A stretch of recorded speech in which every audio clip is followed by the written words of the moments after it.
नमस्कार, मैं हूं धर्मेंद्र। आप देख रहे हैं ऑनलाइन न्यूज इंडिया। मोदी भक्तों से अगर आप पूछेंगे कि मोदी जी ने पिछले 6 साल में सबसे बड़ा काम क्या किया है, तो मोदी भक्त सबसे पहले कहते हैं कि मोदी जी का विदेशों में डंका बज रहा है। उनकी विदेश नीति की वजह से, मोदी जी की विदेश नीति की वजह से अमेरिका जैसा देश भारत के सामने झुकता है। ये तर्क मोदी भक्त देते हैं, लेकिन हकीकत इससे कोसों दूर है। हकीकत यह है कि एक दवाई का ऑर्डर रोक देने पर अमेरिका हमसे धमकी भरे लहजे में बात करता है और उसके बाद हम फौरन वो दवाई हम दे देते हैं। आप जानते हैं कि पाकिस्तान के साथ में पिछले कई सालों से अगर हम देखें तो अब हालात सबसे ज्यादा खराब है।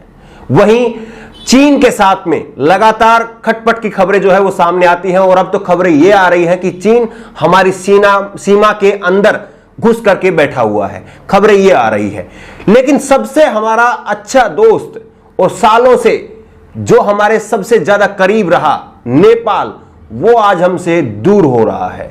नेपाल के साथ में जिस तरह से खबरें आ रही है वो वाकई मोदी जी की विदेश नीति पर सवालिया निशान उठाती है। लेकिन आज सुबह जो खबर सामने आई उसने पूरी तरह से मोदी जी की विदेश नीति को झकझोर करके रख दिया है। नेपाल एक ऐसा मुल्क है जो कि हिंदू बाहुल्य देश है और सालों से हमारा मित्र देश रहा है, हमारे साथ में दोस्ताना संबंध रहे हैं और सालों से नेपाल भारत का भाईचारा एक मिसाल कायम करता रहा है। लेकिन आज सुबह सुबह एक खबर आई और इस खबर में कहा गया कि करीब 8:30 बजे सीतामढ़ी के सोनभद्र थाना क्षेत्र की पिपरा परसाइन पंचायत की लालबंदी जानकी नगर सीमा पर नेपाल पुलिस ने भारतीयों को निशाना बनाते हुए अंधाधुंध फायरिंग कर दी है। नेपाल पुलिस ने सीमा से एक व्यक्ति को बंधक भी बना लिया। ग्रामीणों की माने तो नेपाल की ओर से करीब 18 राउंड फायरिंग की गई।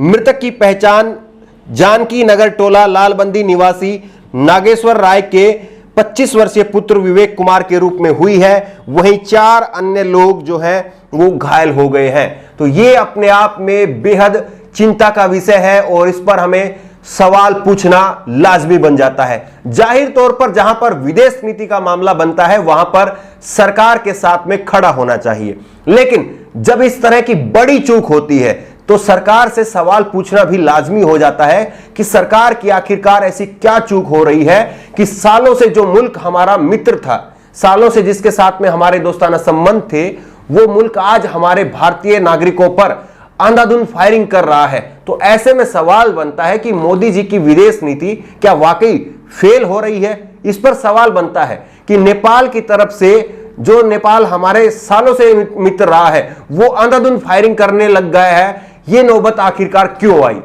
और सबसे बड़ी बात यह है कि कल यानी शनिवार 13 जून को यह बताया जा रहा है कि नेपाल की संसद में एक संशोधन लाया जाएगा और उसमें नेपाल का एक नया नक्शा पास किया जाएगा जिसमें उत्तराखंड का जो हमारा हिस्सा है, भारत का हिस्सा है, उसको वो अपने नक्शे में शामिल कर रहे हैं।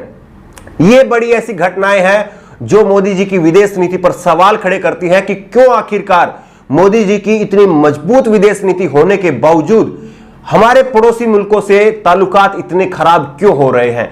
क्यों लगातार एक के बाद एक, पाकिस्तान के बाद चाइना, चाइना के बाद अब नेपाल, क्यों इस तरह से हमारे पड़ोसी मुल्कों के साथ में संबंध खराब हो रहे हैं। ऐसे में सवाल तो बनता है, लेकिन सवाल पूछेंगे तो आपको वो भी याद आएगा जब प्रधानमंत्री नरेंद्र मोदी जिस वक्त में गुजरात के मुख्यमंत्री थे, उन्होंने कहा था कि चाइना से हमें लाल आंख दिखा करके बात करनी चाहिए। अब वो प्रधानमंत्री हैं, 6 साल से देश चला रहे हैं, लेकिन अब लाल आंखें चाइना से दिखाने की तो आप छोड़िए, हमसे नेपाल आंख दिखा करके बात कर रहा है। यह हालत हो गई है मोदी जी के नेतृत्व में। 6 साल में देश आज इस हालत पर पहुंच गया है। दूसरी गुजारिश की जानी चाहिए टीवी मीडिया के एंकरों से कि जिस तरह की रिपोर्टिंग उन्होंने चीन को लेकर के की है, जिस तरह की रिपोर्टिंग वो पाकिस्तान को लेकर के करते हैं, वैसी रिपोर्टिंग वो नेपाल को लेकर के ना करे, क्योंकि नेपाल हमारा सालों से मित्र देश रहा है। सालों से हमारे नेपाल के साथ में बहुत अच्छे संबंध रहे हैं। ऐसे में अपनी रिपोर्टिंग के जरिए, अपनी घटिया रिपोर्टिंग के जरिए उन संबंधों को खराब करने की कोशिश ना करें।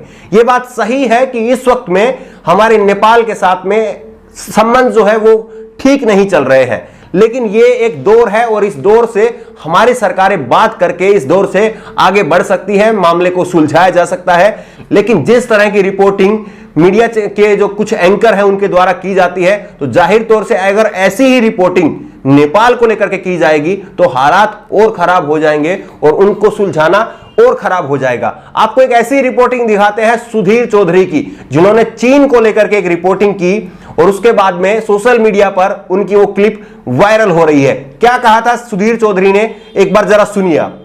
चीन के ज्यादा सुधीर चौधरी जिस तरह से ये कुतर्क कर रहे हैं, इनको कुतर्क ही कहा जा सकता है, इनको तर्क नहीं कहा जा सकता है।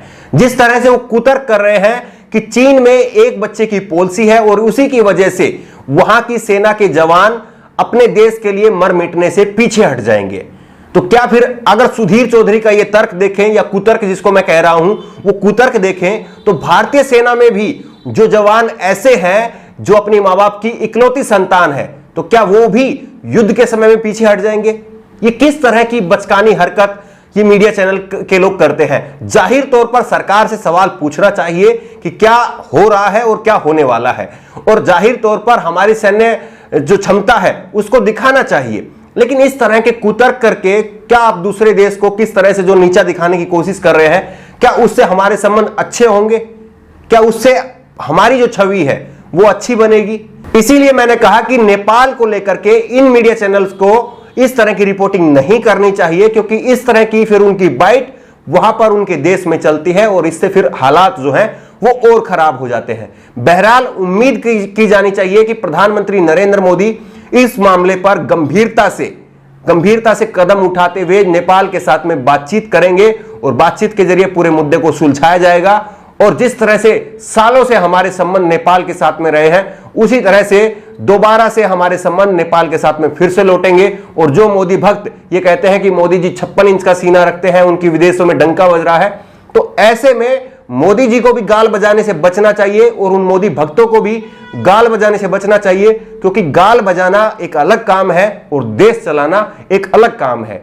इसलिए इस तरह के बचकाने बयान देने से चाहे वो कोई भी नेता हो, उसको दूर रहना चाहिए। इस खबर को लेकर के आपकी जो भी राय हो नीचे कमेंट बॉक्स में अपनी राय जरूर दें और इसी तरह की तमाम खबरों के लिए ऑनलाइन न्यूज इंडिया को सब्सक्राइब करें। धन्यवाद। इस खबर को अभी लाइक करें, शेयर करें और ऑनलाइन न्यूज इंडिया की सभी खबरें अपने मोबाइल फोन पर सबसे पहले देखने के लिए अभी चैनल को सब्सक्राइब करें और घंटी जरूर दबाएं।